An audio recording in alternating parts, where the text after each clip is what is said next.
massive Popeye arms. I'm like, there's no way in hell you are not on copious amounts of sauce, and yet you're telling me about how IPF is drug-free, this, that, and the other, and we do drug testing. So that kind of puts my nose out. There's no sport in the world that is drug-free. Let's just start there. There's no sport in the world that is good politics, and there's no. If you are competing at a high level, you are on steroids. You're telling me.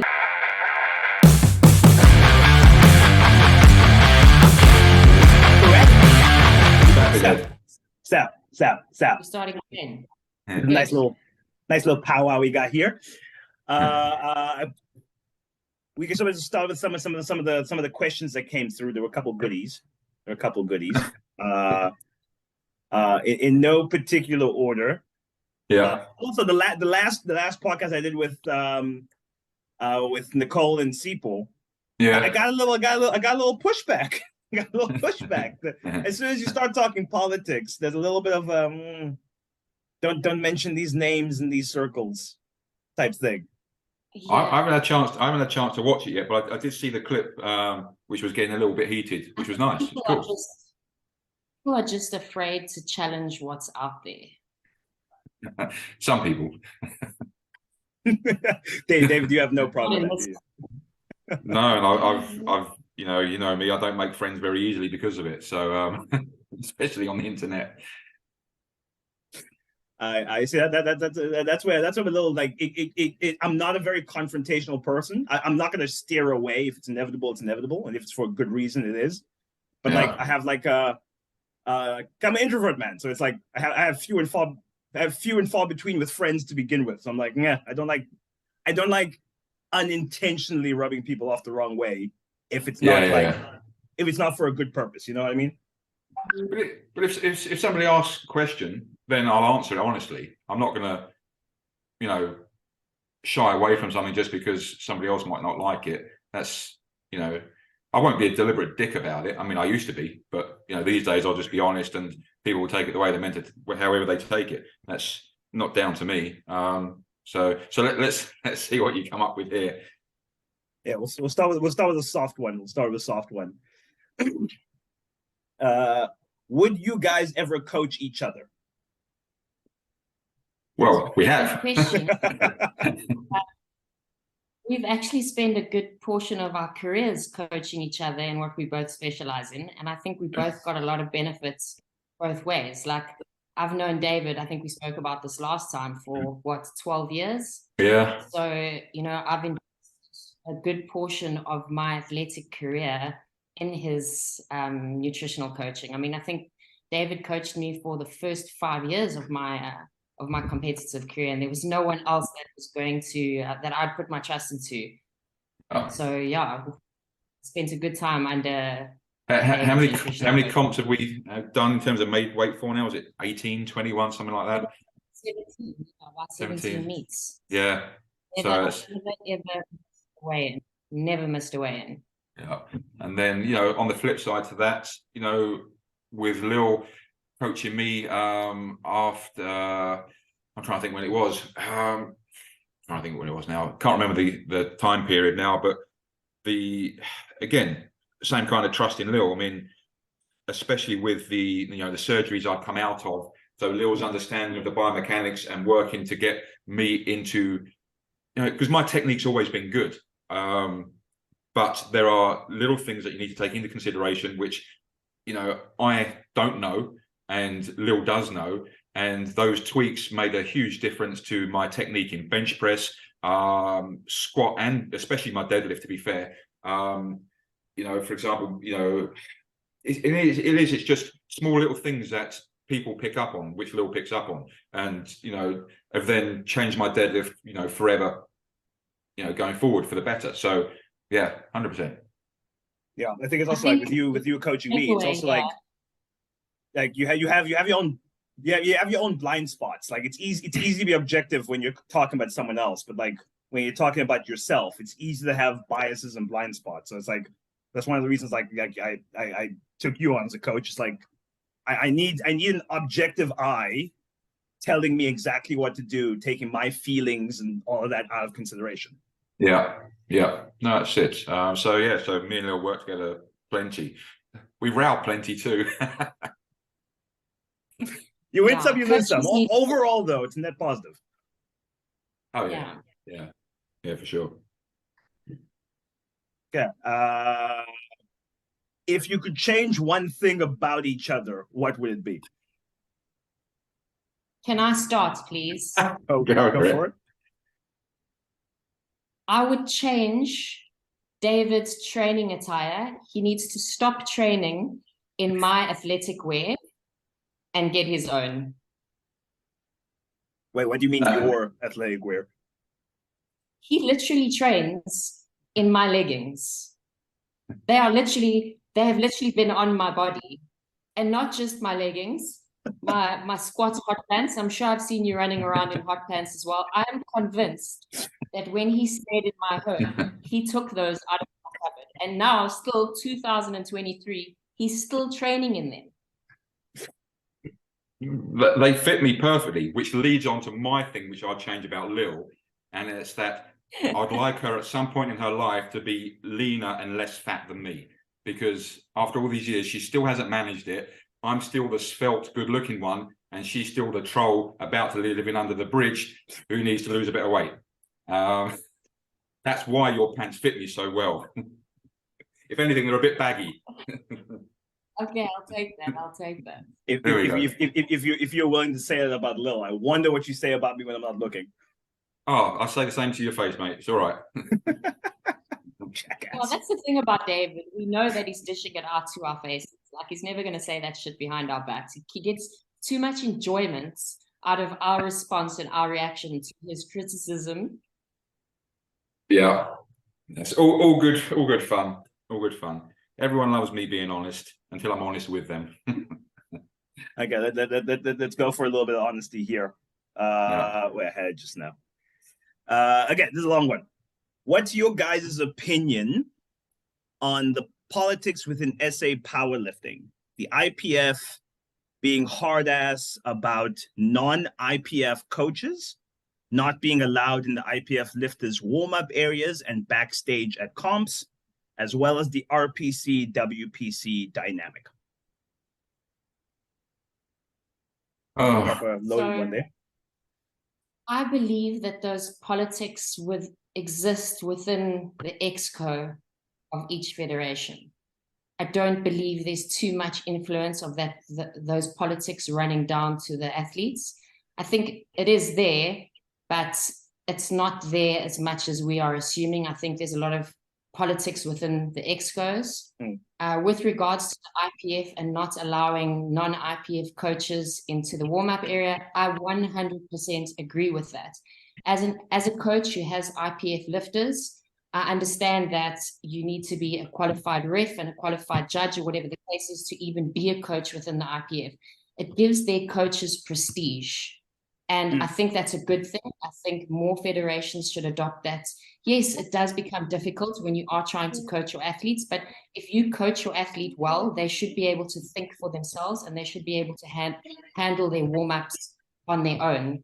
You know, so I think that the IPF's actually nailed that. The RPC and the WPC, I mean, they run things so that anybody can come in. I think that's great too. I really do agree with how both those federations, well, WPC, GPC, and IPF have laid down their laws. I think it's great. You've got to respect each federation's like rules and regulations when you're going into them. That's just my opinion.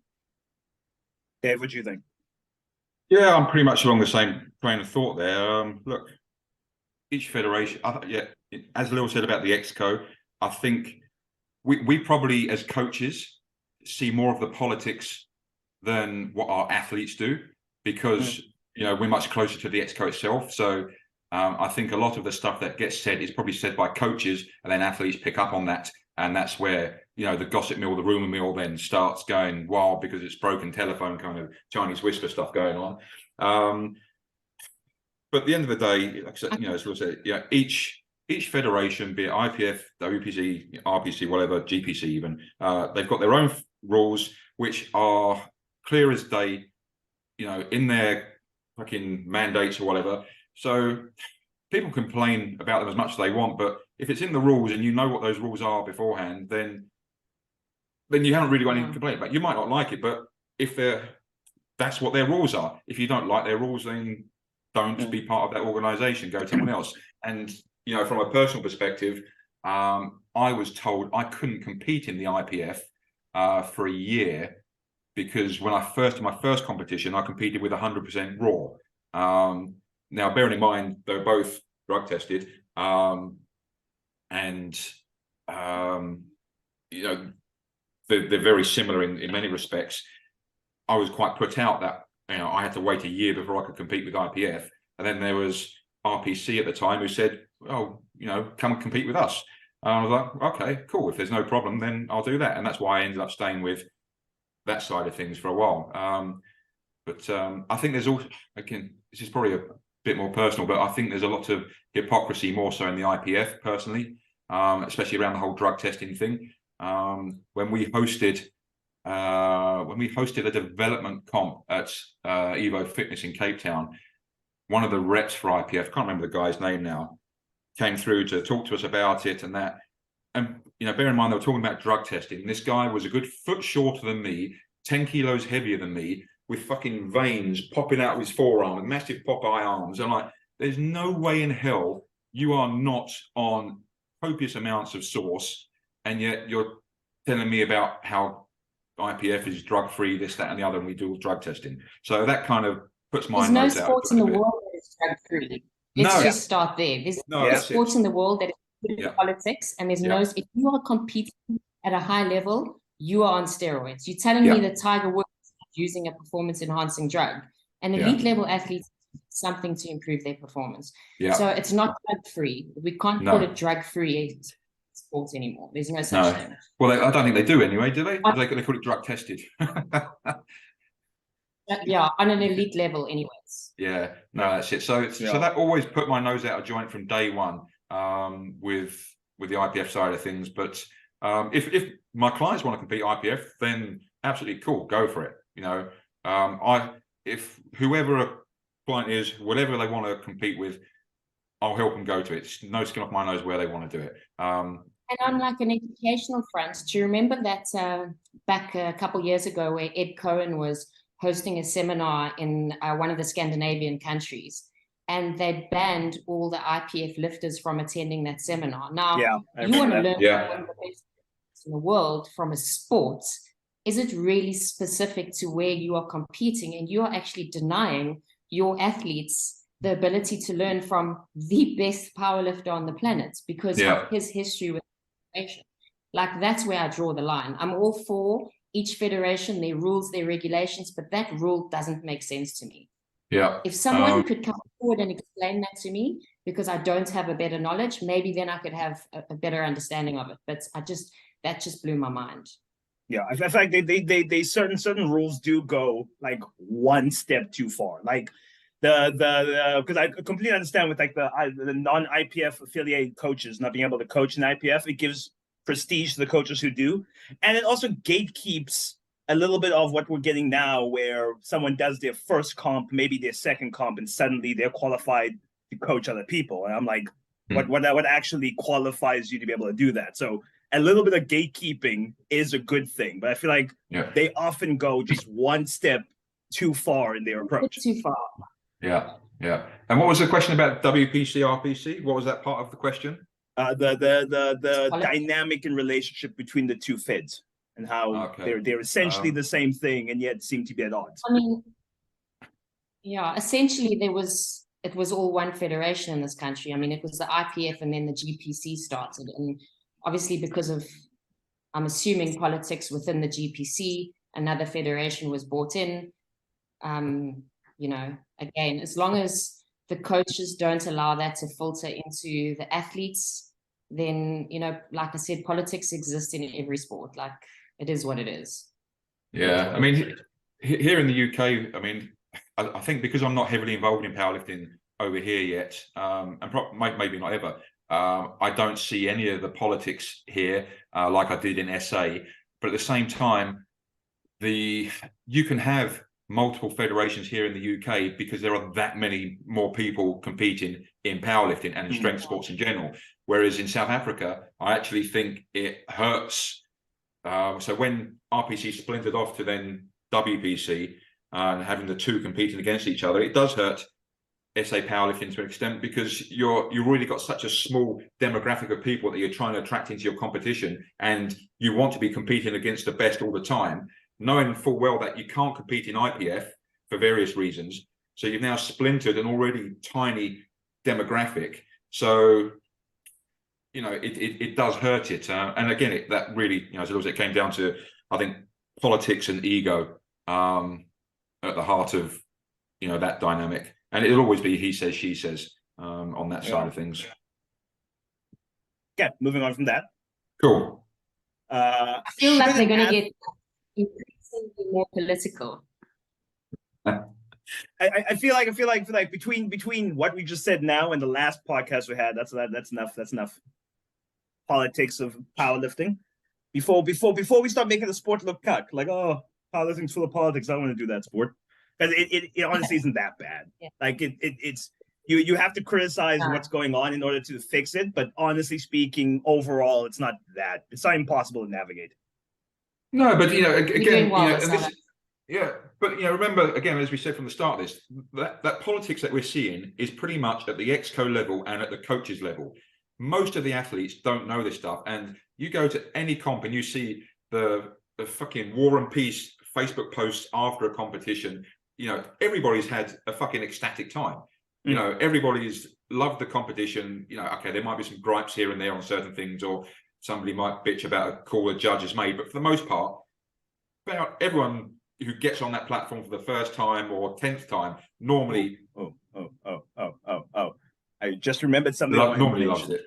You just sparked it with that Instagram thing. How do you guys feel about IPF and their jury system?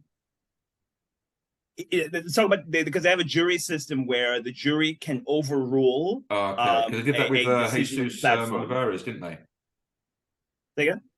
They did that with this guy, the super heavyweight who set the all-time world record last weekend or the weekend before. They did that with him.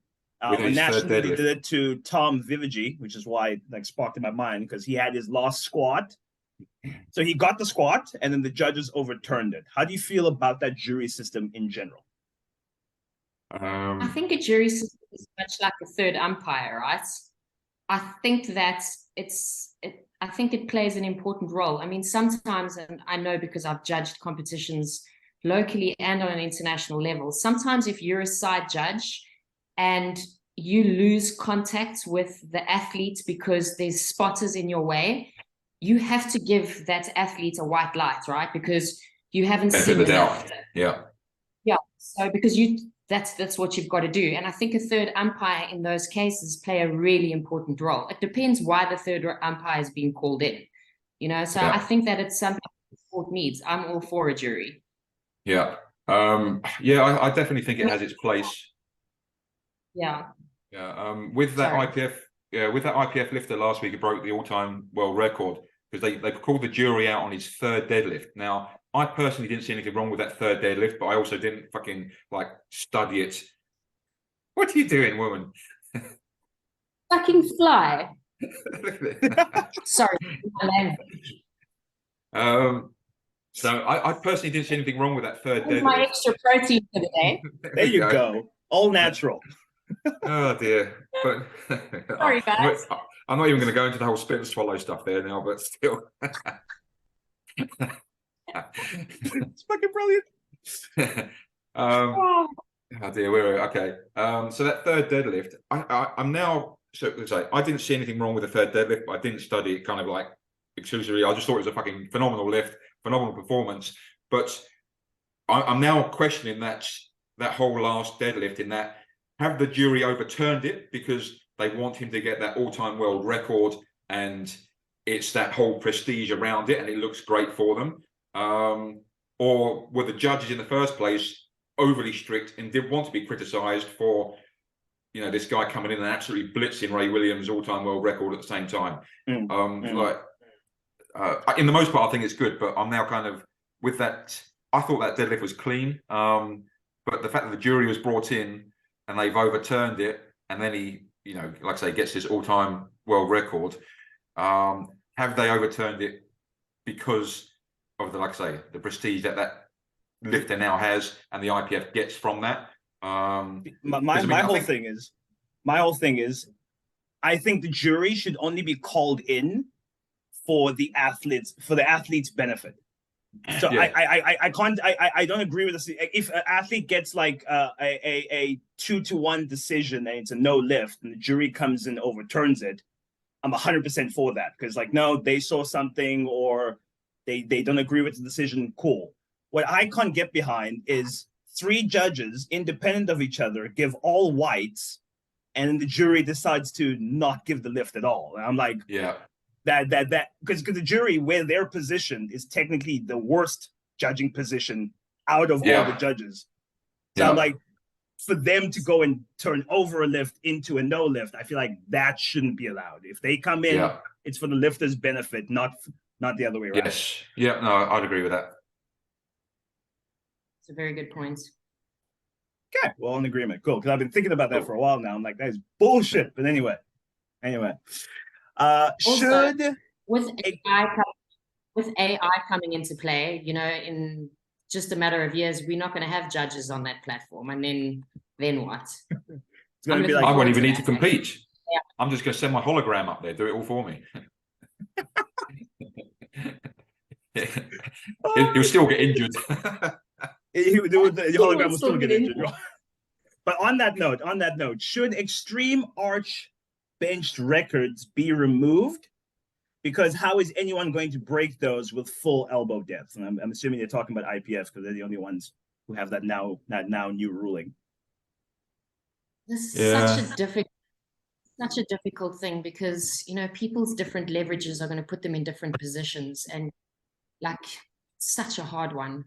I don't have an answer for how they should be working around that, because you can't nail someone because they've got hypermobility in their thoracic spine and their hips and their shoulders. You know what I mean? That's how they bench. And also, people need to bear in mind and get someone to do this next time in their gym, to take their widest grip on the bar and just get them to move a maximal load in that position. And you cannot tell me, it's like, this is the argument. I'm not defending it. I'm not defending overarching. But this is like the argument with a sumo deadlift, because you're now closer to the ground. But that position to be in is incredibly difficult, and you need to be technically efficient. So those people who have hypermobility, or whatever the case is, they're already at a disadvantage because of their physical mechanics. So I agree. I hate overarching. I hate the fact that I'm seeing world records getting broken by this amount. But, you know, how do you get around that now? Yeah, I mean, the if you look back to, you know, the Olympics in, was it the 70s and 80s, with the whole German doping system, all of those, I might be wrong, but I'm pretty sure all those records that those athletes set, still they kept them after that. Some of them are still stand, some of them have been beaten. So the likelihood is that some of those records with the extreme arches may stand for a while, but there's always going to be somebody who comes along in time who then ends up beating. I mean, who's the is it Jen Thompson, bench press? I mean, she doesn't have that extreme arch, and she's phenomenally strong. She's got world records. So and she's a masters lifter as well, and still sitting, you know, hitting world records. So there is likely going to be someone that comes along who will eventually break those, you know, those extreme arch records. Yeah, I don't like the extreme arch. It's within the rules, though. I'm glad IPF have changed the rules on that, and I hope others follow suit, because I think it makes a mockery. I know 100% what Lil's saying with the technique, and 100% agree on that. But at the same time, it does open the sport up for unnecessary ridicule. So I think IPF have done the right thing, and I hope other federations do the same. Yeah, I think the way IPF solved it too is the only fair way you could have with because elbows. It went similar with the squat, with elbow needs to pass midline with shoulder. I think that was the only fair way you could have policed that movement. Yeah, no, they've done the right thing there, I think.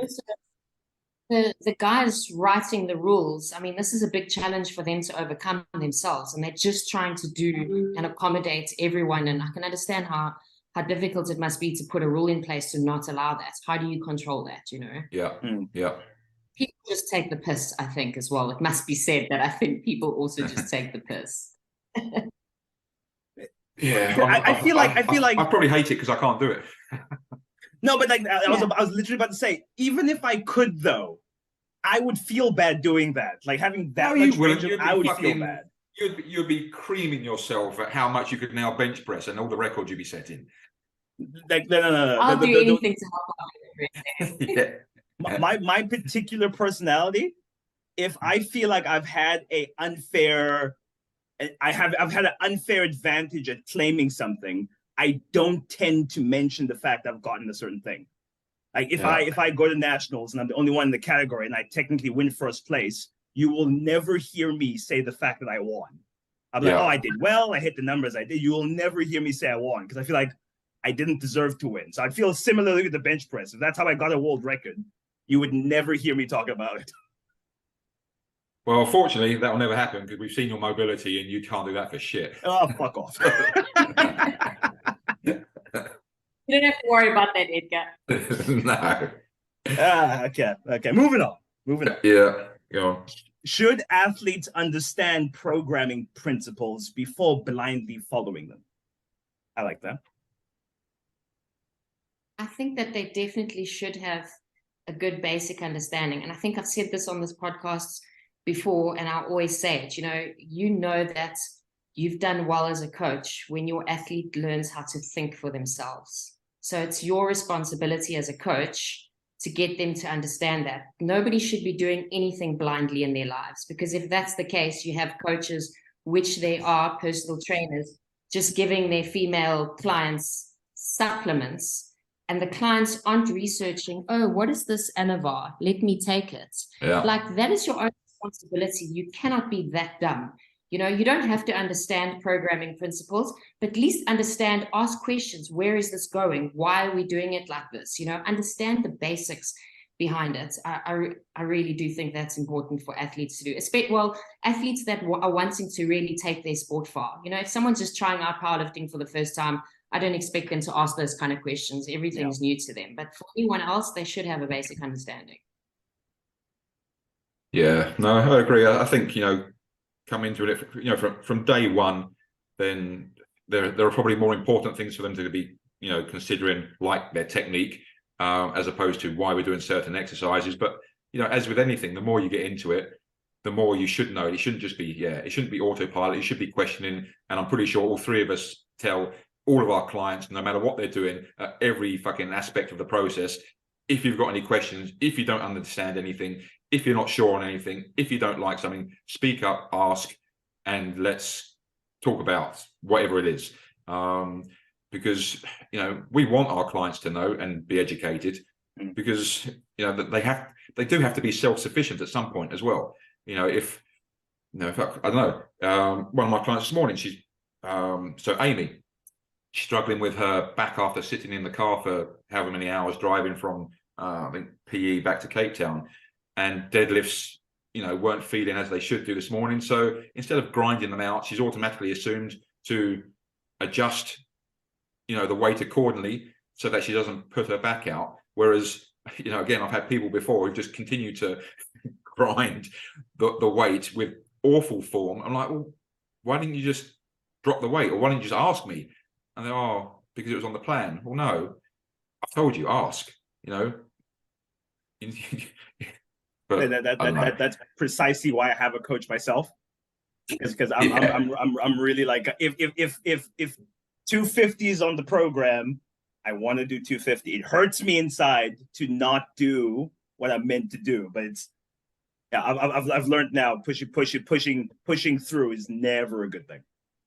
No, there's a time and a place for push through, because again, and this is why, and Lil will be the same here. This is why we get our clients, or especially our athletes, to film their sets as much as possible, because how something feels and how something looks can be very different as well. So a lot of people will say, oh, this felt, really heavy and really crap, I don't think I can do it. Then you look at the video and you think, actually, it moved all right. And then you go into the next set and you actually do even better, because in your head, it was actually all right. Whereas other times it's the inverse of that, and you think, okay, shit, yeah, I should actually probably either back off the weight here or call it a day at that set, because any more than this and it's going to, you know, be an issue. And that's where that self-sufficiency comes in. I actually get a little nervous if my clients are too quiet. Like, you haven't asked me a question in like 3 weeks. What's going on? I'm assuming you're up to no good if you're asking no questions. Like, it never goes perfectly for that long. Something's wrong. Yeah. Yeah. On that note, except with me, because Lil, you know, when Lil coached me, she never had any questions from me. I just fucking did it every time. No. David, David, as much as the shit I have to say to you all the time and about you and etc., you were extremely coachable, and it's never easy to coach someone who's on the same level as you. But you really did. You trusted me completely. You asked the right questions when you needed to, but other than that, you got your shit done and you did what you were told. You know what I mean? And I think that's why we're both able to, you were able to overcome the things that you did, because you trusted and you asked the right questions, but you really are extremely coachable. I'll never say that you're not coachable. I mean, thank God I didn't have to coach you in nutrition, because I think you would be quite coachable in that regard. I'm just glad right now that Edgar's recording this, because I've got this whole minute speech from Lil saying how wonderful I am. That is going on. That's Did you see I just swallowed a fly? Did you see I just swallowed a fly? I microdosed something that is clearly affected my mental. Fuck, that's funny. I'm going to share my screen. Oh, yeah. We got a segment. Who's in your inbox? What chicks are sliding into your DMs? Oh, come on. Where's the sexting? No, I've closed it. I've hidden the porn away. I've hidden me messaging young girls away. This is just No dick pics. Who can you see Gordon's little squat video here? Yeah. Yes. Cool. So this is rate my form.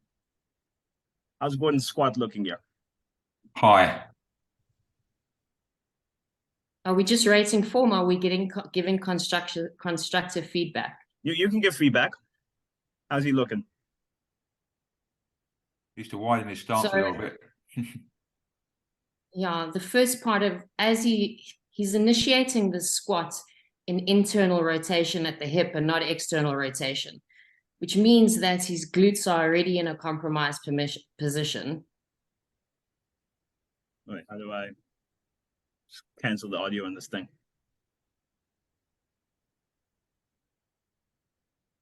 Okay, you want to say it again? I think I might have captured too much audio there. Did you lose me? I think the video is too loud. You were saying he's an internal rotation? He's initiating the squat in a position of internal rotation and not external rotation at the hip. So as he's starting to descend, you can see that his knees are going forward, which is great, but they're actually, well, they're in internal rotation. Yeah, he would benefit turning his he's not toes out a little bit more. Opening his hips. Yeah, he's not opening his hips before he starts. So the position's just following suit. Which is why he can't get to depth. So the actual weight's moving fine, but he's also probably 4 inches high. Yeah, he's like his own legs are jamming into his own body. Yeah. It's not even well done, Gordon. I mean, yes, the stance is going to help him create more space for his hips to sit into, but just by opening his hips before he initiates that squat, it's already going to allow him a better position to be in. Yeah, here's the man's bench. Is it the same guy? Same dude.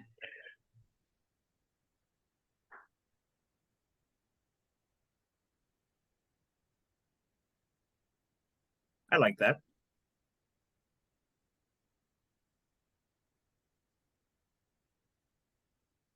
David, or can I go? Yeah, I mean, for me, the legs bouncing around, I would change, but. So I think he's not locking in that. Great position. Yeah. Go on, Neil, go on. In a great position. Yeah. He's in a great position. He's doing all the right things, except he's overextending at the top of each rep, which means he's not staying in this position. He's actually taking his shoulders out of position, which means by the second rep, He's unable to actually get that tension in his upper back. So Yeah, his initiation's really good, but he's losing it as he locks that rep out. I think the mistake people make in benching is when they're looking for a lockout, they're not thinking about locking out their elbows. If your elbows are locked out, the bar is locked out. Yeah. So they over that press and the shoulders pop out of position, then you've lost the lift. You can see it in this one here because he has to reset. Yeah. There. Yeah. Yeah. His first rep is crisp, and then thereafter it progressively gets a little bit worse. Yeah. Okay, Gordon, he you know is what to line work on. dancing. Yeah. I always used to line dance with my bench press. Okay, we got Matt Palmer over here. Yeah, he had a request. Which one do you want? Particularly squat and bench. Let's see what his squat looks like. Oh, this is really far away. Can I zoom in here? That better? Here we go. Yeah, it's better. White Matty boy. Oh, there we go. A little shaky, but it looked good. What do you think that red light was for? I didn't even see the squat here. I don't know if I lost reception. Did I just say reception? What is this, 96? Yeah. I'll send you a fax with the pictures.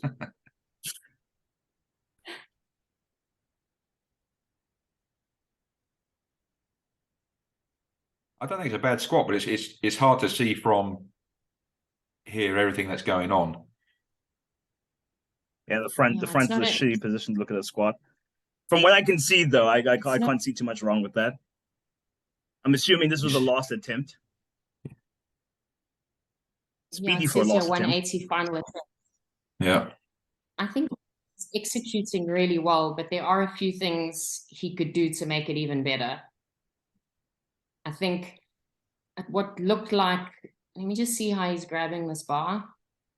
So I don't know, obviously we don't know anything about this guy and what his mobility is like, but it looks like there's a lot of looseness. Yeah. His shoulders. That red light's for depth on that side. His shoulders you can see on his right arm especially looks a little bit tighter, not getting quite the same position. His brace needs work. Yeah, that's why he's a bit shaky as well there. Yeah, his ability that's the mistake right there that he made. As he initiated the lift, he breathed in, rib cage elevated, no tension in the core, lost the brace at initiation. But I mean, it moved pretty well. It actually moved really well. Yeah. Yeah, but I mean, he looks like a young oak. How old are you, Matt? Yeah. Check just before he starts, rib cage elevates. Oh, he's tiny. I mean, not tiny. He's young. He's a baby. He's young, yeah. So Looks I mean, like a 180 to move that quickly, even not perfect, it's not bad. Once he's dead here. Yeah, that's really impressive. Can I move this comment section to the side here somewhere?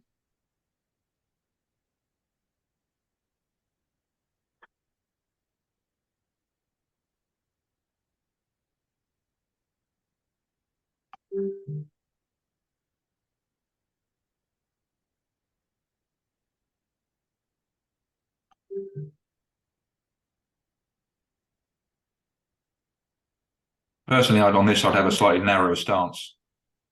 I was also going to say that I didn't actually see it. I don't know what's happening with me, but I'm seeing him walk away from the bar.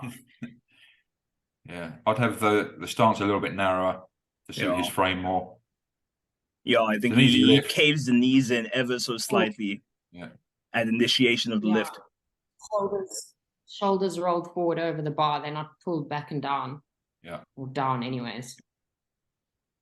It's got lots of potential here. Yeah, I mean, it was a smooth lift. Again, like the squat, couple of small changes and it'll be that much stronger.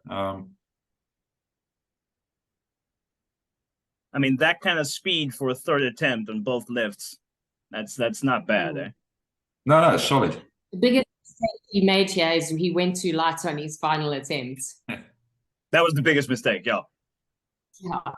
Be a little bit more ambitious, Matt. I think he sent a bench video too. Okay, last one with Matt.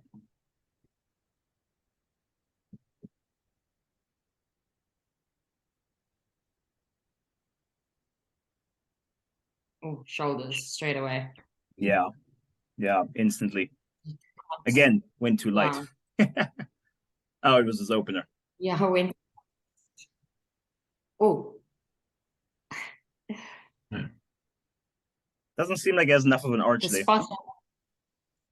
Yeah, and also the spotter just Pulls him out out. position. Yeah, I think that's what happened with the shoulders. That's a pet peeve of mine, eh? When someone People gives me a can't spot lift the off, shit. gives me like a gym bro lift off, where it's like a lift and dump. I'm like, oh, You're that's a fucked. pet peeve of mine. You fucked. Yeah. You can't even execute. No.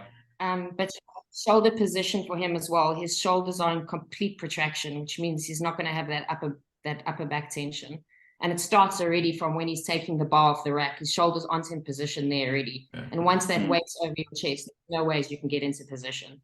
So he's just starting in a compromised position. I mean, I can't see his feet, but without your shoulders in the right position, your feet aren't going to save you. If He's you look at flat-footed, isn't he? the angle his body is also, you can tell like he's not maximizing any kind of arch there. No, he could work on his bench. Yeah, he did have a really Shoulder shitty position. spot over here though, right there in the corner. Yeah. Yeah. I do like where his wrists and elbows are though. In terms of his actual hand placement and where his elbows are at the, he's doing decently there, because so many people, don't stack their joints properly, whereas at least his joints are stacked here. Yeah. I mean, honestly, for a younger lifter, these are not unfixable problems. He just needs some technical coaching. Yeah. Okay, let's do one more. I don't know if we. Let's do Michael. So this is a athlete of mine I recently started working with. There's a previous PB attempt. We have 300 on the bar.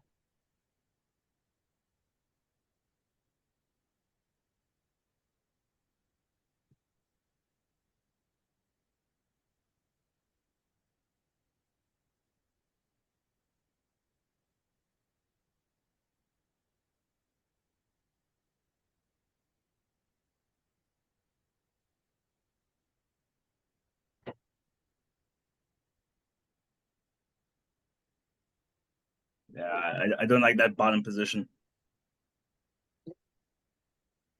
There's a lot going on there.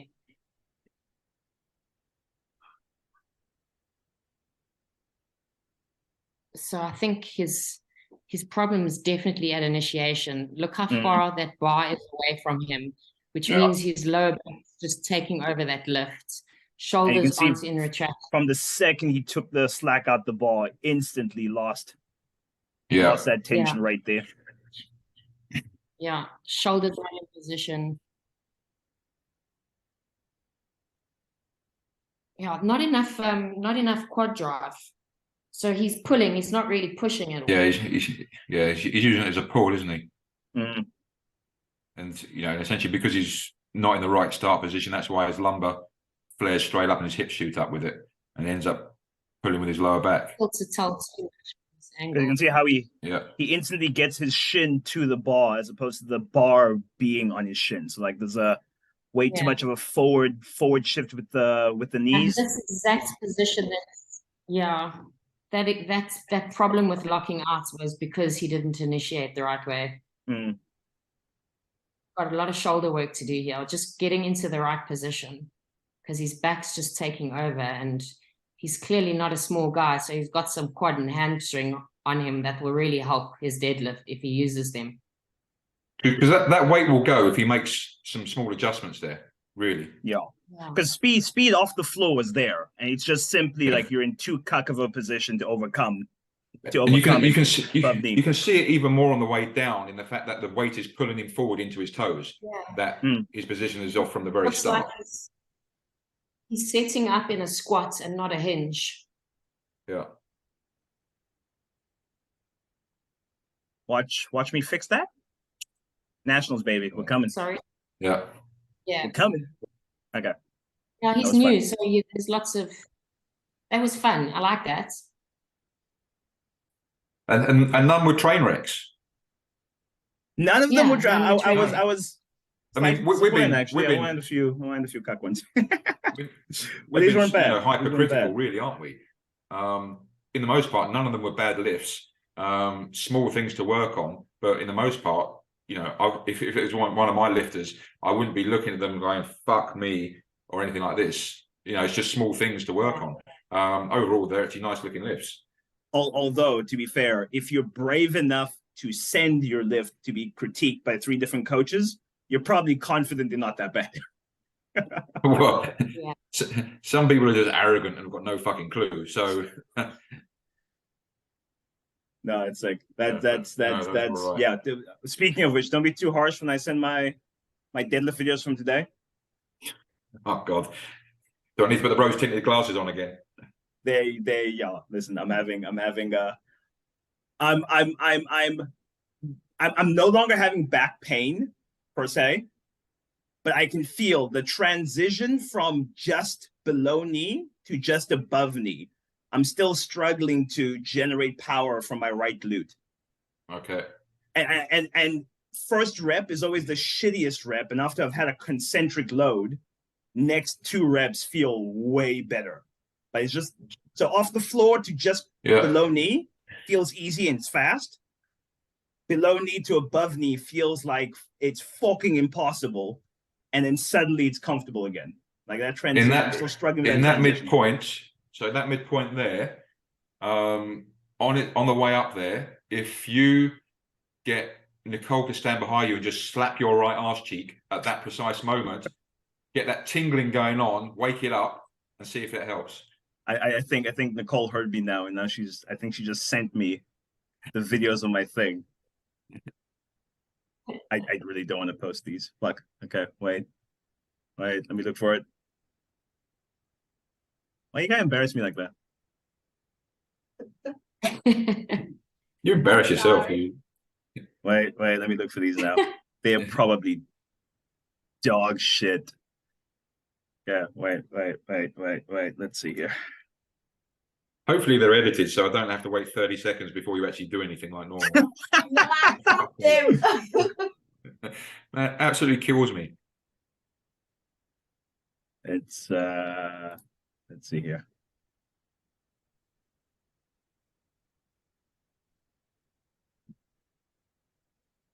Okay. No, I'm not posting that. With last week one. Last week one was also not great, but better. Show you a second set. That one wasn't bad. Second. Yeah, wait. Making me really worried that you're actually not even posting them. But I got people I'm competing against. Because the world record's within sight, but they're forking ahead of me right now. Okay, wait, sharing. Okay. Can you see? Yeah. Yeah, I think this is the right one.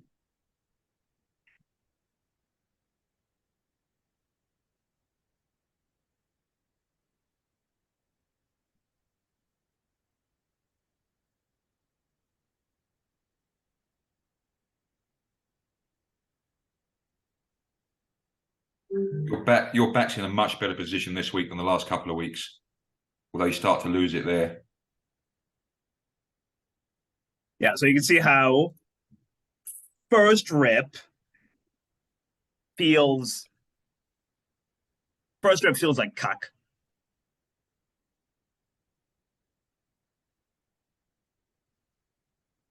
And suddenly after I've gotten the eccentric load, second rep tends to feel a lot better. And then fatigue starts to hit. That's enough of embarrassing myself there. What do you reckon, Lil? I think they all look good here. I mean, you just not conditioned to the load on the first lift, so your body's kind of like trying to find its sweet spots. By the second and third rep, it just indicated really where your strength and ability was. I don't know what you do for warm-ups or how close your warm-up is before your top set. But I think that first rep looking like that is what it is because your body's getting used to the load. How big is the jump you take before that? Typically I do 40 kilo jumps, so a plate, until roughly to where I'm going. Then the last jump tends to be the smallest one. So if I did 290 Okay. today, so it's 60, 100, 140, So what- 180, 220, 260, then 290. So what was that top set? 300? That was from a week. That was from a few weeks ago. I think that was 260. 260, and what was the warm-up rep before it? That 220. that one would have probably been a 240, 230, somewhere in that ballpark. But Sorry, I lost you there. Similarly, it's everything past 100. Rep 1 looks like the worst rep. So it almost feels like once my glute has a contraction relax cycle, then I feel comfortable. But that because you started deadlifting the concentric phase with no eccentric load. So it feels like the right glute under fires until it's gone through a stretch contract cycle. Yeah, and you don't want to spend your warm-up focusing on that portion of the lift because it's just going to fatigue you so much. Yeah. It's such a minor thing. I don't think you need to like worry about it too much.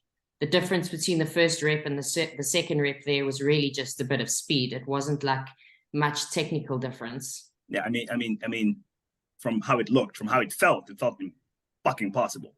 Which ordinarily I wouldn't be worried about, but like I know in a competition, I don't have the benefit of the second and third rep. I just have that one. Yeah, that's a shit thing about powerlifting. Hey, we only get one rep. Same time in a competition, you haven't had a whole heavy set of squats before it. Well, yes and no. Yes and no. Well, But not volume wise anyway. I think that's the most important thing you can do as an athlete, and I don't think there's enough coaches or athletes doing it, is actually conditioning themselves to competition on the day. If you are not benching before you deadlifting in training, or you are not benching, I mean, you're not squatting before you benching in training, what are you really preparing yourself for? Because when you bench in competition, you're benching with your back in a fatigue state. So you going into the gym and just benching and putting out your best numbers, you're not really preparing yourself for what's going on in competition. So you may respond, you know. For example, I even when I trained the two, it doesn't often happen, but every single competition I've done in the last 4 years, every single one without fail, my lats will cramp in my second or third bench press attempt from sheer just back fatigue from squatting. And it never happens in training, but every single competition, I'm going to have my lats cramp up on me. So you need to just prepare yourself better for that in actual training. You know what the shit thing about powerlifting is that we can never 100% prepare for competition like any other sport. You know, soccer players play in soccer games before they play their big games. We can't prepare for a 9-hour day. You know, we can prepare ourselves best of our ability, but everything is always like out of sync on the day because you're not prepared for those 9 lifts and the fucking fatigue that sets in over 9 hours, or whatever the case. Yeah, because it's not even just the fatigue of the lifts; it's the fatigue of the adrenaline, the nervousness, even the nervousness that then upsets digestion and stomach. The sleep from the night before that might not be as it is because you're anxious, excited, nervous, where it is. So there are so many other factors that come into a comp day that that only comes with experience and yeah. But Lil, what kind of athlete are you? Because I find I'm the type where that adrenaline and nervousness actually pulls out of me than my training would have justified. So I can have a somewhat shitty prep leading to a meet and then perform better than expected. Whereas I find other people that nervousness sort of like takes away from their performance. Like how does it normally affect you? I'm exactly the same. In most competitions that I've competed in, I've ended up finishing 5 to 10 kilos more on each lift except my bench, I pretty much always end 10 kgs less. I generally take my max attempts from the gym as a second attempt in competition because I absolutely thrive under pressure. I thrive with that adrenaline. I mean, how many competitions, you know, in Budapest in 2018, I took 12 lifts. I finished 12 lifts in the day because every single third attempt broke a world record, which allowed me to take a fourth attempt to break a world record because the third attempt was so easy. I mean, I was underprepared because I traveled internationally, so I didn't want to play around too much on the day. But I absolutely thrive in that environment. I'm always putting more weight on the bar, and I can't get that same, you can't replicate that adrenaline in the gym. When I'm attacking a max attempt in the gym, I don't even have half of what I have in competition. And I kind of, obviously with experience, I know that. So I'm never too disappointed if I don't get what I want in the gym because I'm pretty certain I'll get it in competition. I'm anxious that as I'm getting to be a slightly older, slightly, before you call me a fetus again, slightly older lifter, that one of these days I'm gonna lose that because I'm like, at some point I just want a good prep to culminate in a good comp. So this whole prep's not going to plan. I'm hopeful on the day I'll pull it together. It gets a little nerve-wracking.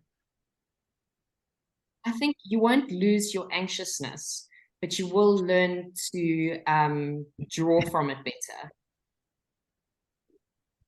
Yeah, you know what I mean? I think certain people, and I think we discussed this a bit in the last one as well, certain people are just game day players no matter what. And that is something that you don't lose. You don't kind of grow out of with age or whatever it is. So I think that competitive drive, that big game mentality, that will always be there. And that in many instances will probably always overcome any kind of niggles or setbacks that have happened in prep. I've never not beaten a previous comp's best, unless I've like come back from surgery, which I've had a few of, but even at those kind of, if I was comparing, provincial versus provincial, whilst it might not be my best performance yet, it was better than the last one. So post-surgery, going to provincials, I've actually smashed what I'd done at, the provincials the last year or 2 years prior, whenever it was I'd last done that same competition. So always getting better. And so much of that is just big day mentality, I think. Like Lil was saying about, you can't replicate, comp day. So with me training at home for so often, so that's, where was it? 2019, when we did Worlds in Finland. That whole prep was in my own gym, on my own, no music, no stimulus, nothing. Just me keeping it as bare bones, raw, fucking, takedown heat in a corrugated iron roof. So I was sweating my fucking bollocks off completely. I didn't, the knee sleeves at the time were just sliding on and off because of so much sweat. Even my super tights couldn't help me in those instances, and kept it as absolutely raw as possible. And I had, that year was my strongest ever year by far, because then when it comes to comp day, where I can tap into adrenaline, excitement, caffeine, music, crowd, adrenaline, all of that, best performances ever. Speaking of which, though, how's your road to 300 kilo did? Oh, dude, fuck. So it's not good, actually. Not good. So somehow, so obviously the right ankle's busted, which we know I need surgery on, and I was just deciding to fucking go for it anyway. But it's got to the point where I've somehow pulled or torn the muscle on my left foot now, in between my big toe and my heel, because my left leg and left foot are overworking to compensate for the right ankle on the right side not doing its job. So at the moment, I'm wearing an ankle brace on the right, which needs surgery. Don't know if you can see it over in the corner here. In the corner there is my moon boot for my other fucking foot, because that is, and it was, it was getting better, the pull, and then there was some drama yesterday in which Isabella was at the park with a friend, and suddenly some older kids started threatening her, and I got a message. I put my shoes on and I ran. So I ran pretty much half a kilometer flat out to get there, just as these older kids were actually about to do whatever they were going to do, and sent them scarpering, which whatever, you know, she's fine, it's all fine. But I haven't run because I can't, because of my ankle, since what, 2019. Before I fucked my ankle up. And today I can barely walk because both ankles, both feet are absolutely just smashed. But so yeah, it's long story short, it's not going well. But I can still run half a kilometer when push comes to shove, flat out. I mean that's the part I took from that. That's impressive, because I don't think I could do that. And you know, this is what I asked in so it actually made me think yesterday. So I put in my Facebook, the free group, you know, as much as so many people come to me for weight loss, fat loss, and these kind of things, you know, if push came to shove right now, if you got a phone call from your daughter, your partner, your loved one who was in danger, could you run 500 meters or a kilometer right now to go and, you know, help them out? Or if your partner has collapsed on the floor and is dead weight, are you strong enough to be able to pick them up and, you know, drag them to safety or get them into a car or anything like that? And, you know, I know people want to lose weight and have fat loss, but at the same time, your actual functionality as a human should still be at the forefront of your goals. And I know for, you know, for example, let's take Lil. Lil is fucking power to weight ratio, strong as fuck. But if me, 120 kilos dead weight on the floor, she can manage me. She can drag me out the way, but much more than that, she's not going to be able to do. But Lil will still be able to cope far more than most people will in the similar kind of discrepancy position, because she's fucking strong. So I do get that there's that dynamic to it as well, but at least she's in a position where she's physically prepared to be able to do something like that. And yeah, so think about those things. No, they don't. And, you know, you don't want, you know, I mean, my heart, as soon as I got that message from Isabella yesterday, we'd been threatened, and I was like, that's it, shoes on, and I was out the door and I ran, and without even thinking about it. But I know so many people won't be able to do that, and at which point, you know, shit can go wrong. Bad shit can happen, and it's not something we want to think about, but you want to be in a position where you are physically prepared for shit like that, and you can deal with it. No, 100%. That's a sad state of the majority of people. There's a very small percentage of people who are actually physically capable of anything like that. Yeah, it is. I mean, I'm trying to think who it is. Somebody keeps posting the stats. But it is something like, if you can, I think it's even something like, if you can bench press your body weight, squat 1.5 and deadlift 1.5, you're in the top 1% of people in the world. And that is scary. And fun enough, I'm going to do a post about it this week, because I have a specific calculator for working out people's, you know, calories, macros, all these kind of things. And I've got history of, you know, hundreds, thousands of, you know, this now. And it's quite scary to see. So, for example, same height or same kind of height, same body weight, but those who do weight training versus those who just do cardio, the ones who do weight training, their centimeters are so much smaller than those who just do cardio. Same body weight, same height. Yeah. But their centimeters are drastically lower on those who do weight training. And that also means they've got more lean mass, which means the metabolism's better, stronger, whatever else. So that's another post that's going to be coming out soon. Weight training for the functional capacity. So you might have some sprints in your programming soon, Edgar. If Nicole's in trouble, you need to be able to run, boy. My guy, I legitimately, I think the last time I took a sprint for anything further than 20 meters was the last time I played rugby. And that was maybe God, how old was I? 23, 24, like 6 years ago. Yeah. Yeah. I'm still fast as fuck over 20 meters though. Anything further, you got a problem. But first 20, quick, boy. Yeah. I mean, I was fortunate. So when I trained with Broderick, Broderick had me doing weight training 4 days a week. So powerlifting specific 4 days a week. The other 2 days, he had me doing conditioning work. So, and you know, with the strongman stuff. So the yoke walk, the farmers walks, and these kind of things, the prowlers stuff, and that, as much as it really fucking killed me, that was probably one of the fittest and strongest I've been when I was at that point. I mean, I was still 125, 126 kilos. I still carried more body fat than I probably could have done. But in terms of my strength, in terms of my fitness, that's probably one of the best I've ever been at that point.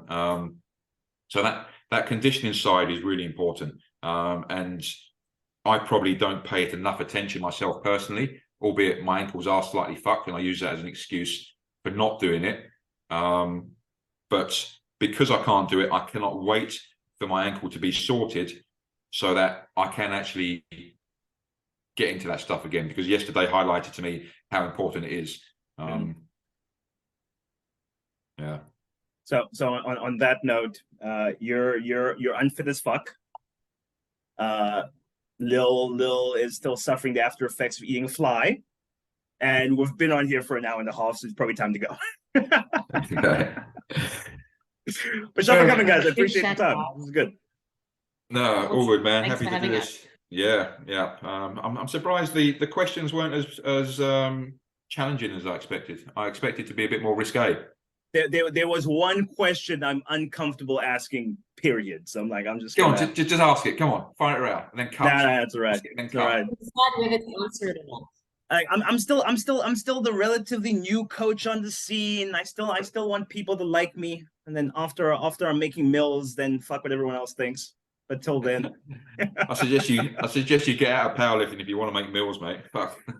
what? Can you tell us the question once we're not live anymore? Yeah, do that. Yeah, Yeah, we'll do it off air. We'll do it off air. Fine. All right, That's okay, cool. cool. Okay. We're gonna skin it privately. Everyone else watching, thanks for tuning in. See you in the next one. Cheers, guys. See ya.